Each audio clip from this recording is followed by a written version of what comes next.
या देवी सर्वभूतेषु शक्तिरूपेण संस्थिता नमस्तस्यै नमस्तस्यै नमस्तस्यै नमो नमः। जय माता दी। आज आप सभी दुर्गा सप्तशती का 9वां अध्याय सुनेंगे।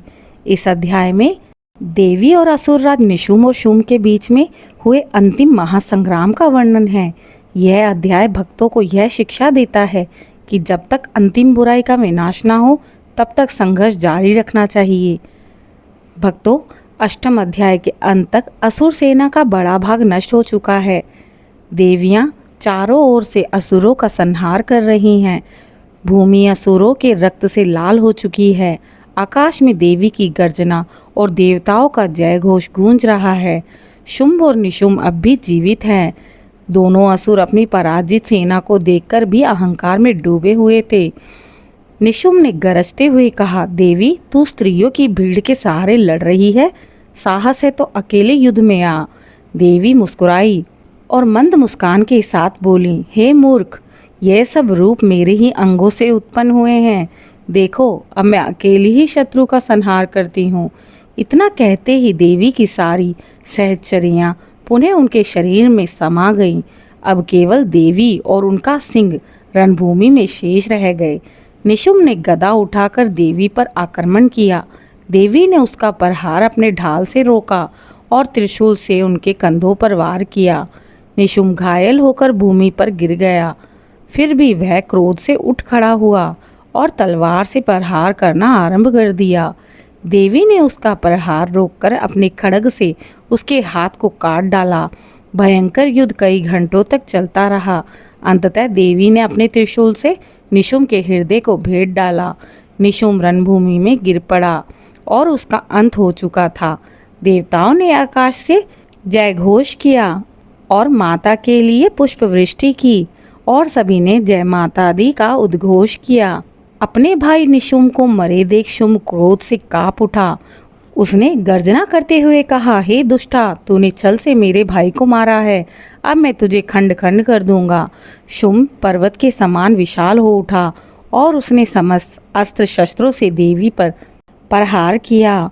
आकाश और पृथ्वी थर्रा उठी। देवी और शुम्भ के बीच बाण, गदा, तलवार, त्रिशूल, चक्र सबका आदान प्रदान होने लगा। कभी देवी शुम्भ को घायल करती तो कभी शुम्भ प्रहार करता। युद्ध इतना भीषण था कि देवता, ऋषि और सिद्धजन सब भयभीत हो उठे। शुम्भ ने घमंड में कहा, हे स्त्री, क्या तूने अपने सौंदर्य और शक्ति पर गर्व कर रखा है? तू अकेली स्त्री क्या ही कर सकेगी? देख, मैं संपूर्ण देवताओं का स्वामी हूँ। मेरे पास अनंत बल है।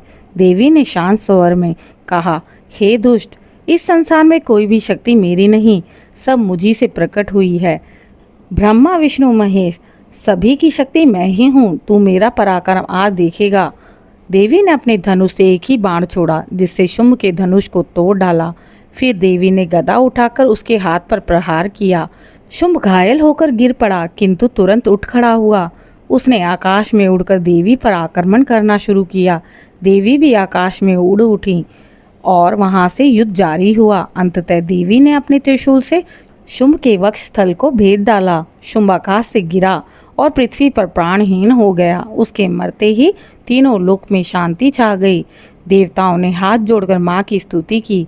हे आदि शक्ति, आपने असुरों के गर्व को नाश किया। आप ही दुर्गा हैं, आप ही लक्ष्मी, आप ही सरस्वती, आप ही ब्रह्मा, विष्णु, महेश की शक्ति हैं। आपकी महिमा अनंत है। हम आपको बारंबार प्रणाम करते हैं। भक्तों, अहंकार चाहे कितना भी बड़ा क्यों ना हो, सत्य और शक्ति के सामने टिक नहीं सकता। संकट चाहे कितना भी लंबा क्यों ना हो, यदि हम धैर्य और विश्वास रखें तो विजय निश्चित है। माँ दुर्गा की समस्त शक्तियों का मूल है। भक्त उनकी शरण ले तो सब कुछ संभव हो सकता है। भक्तों, 9वीं तिथि का इस अध्याय का पाठ करने से बड़े संकट दूर होते हैं, शत्रुओं का विनाश होता है, आत्मबल और सिद्धियां प्राप्त होती है। आइए भक्तों, आगे दुर्गा सप्तशती के 10वें अध्याय को श्रवण करते हैं। 9वां अध्याय तक हम देख चुके हैं कि माँ दुर्गा ने शुम्भ निशुम्भ जैसे महादैत्यों का वध कर दिया, तीनों लोग को भय मुक्त किया। अब 10वें अध्याय में देवी की महिमा का गान और देवताओं द्वारा की गई स्तुति का वर्णन आता है। यह वही समय है जब संपूर्ण जगत माँ की कृपा से पुनः शांति और सुख की प्राप्ति हुई थी ओम काल रात्रे नमः। हे माँ, आप काल की भी नाश करने वाली हैं। भक्तों, जब शुंभ का वध हुआ तो रणभूमि में छाया अंधकार मिट गया। रक्त की नदियां शांत हो गई। देवता, गंधर्व, सिद्ध और मुनि सब प्रसन्न होकर आकाश से फूल बरसाने लगे। चारों ओर मंगल वाद्य बजने लगे। जय माँ दुर्गा की ध्वनि से आकाश गूंज उठा। अब वह समय था जब देवताओं ने माँ के चरणों में आभार प्रकट किया।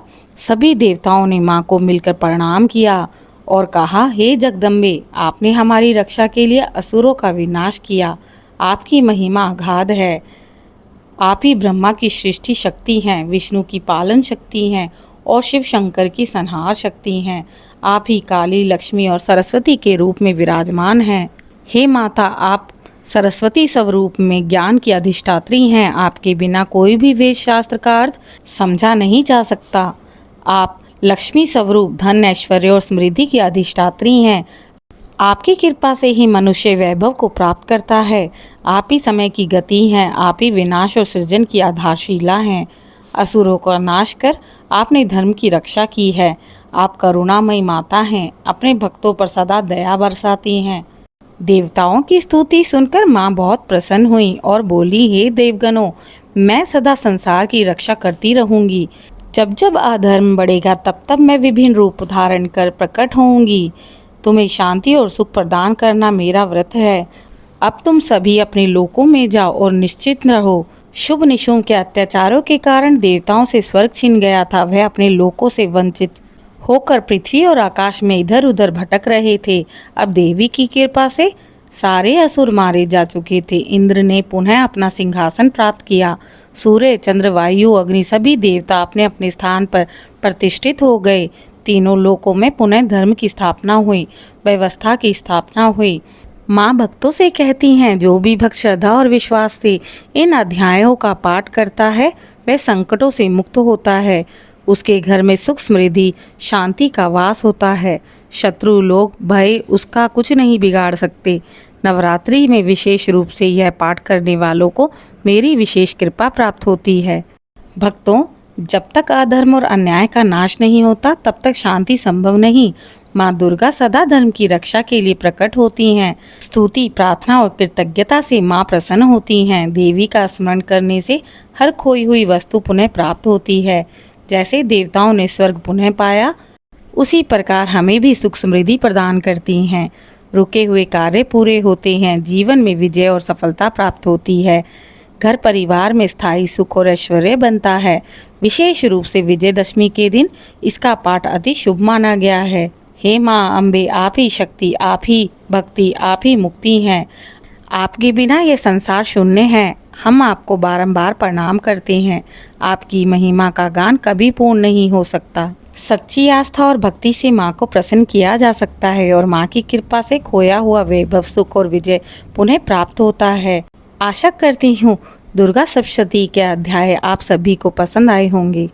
आगे इसी प्रकार की धार्मिक अध्याय और कथाओं को सुनने के लिए इस चैनल दिशा स्पिरिचुअल को लाइक, शेयर, सब्सक्राइब करें और कमेंट में जय माता दी अवश्य लिखें।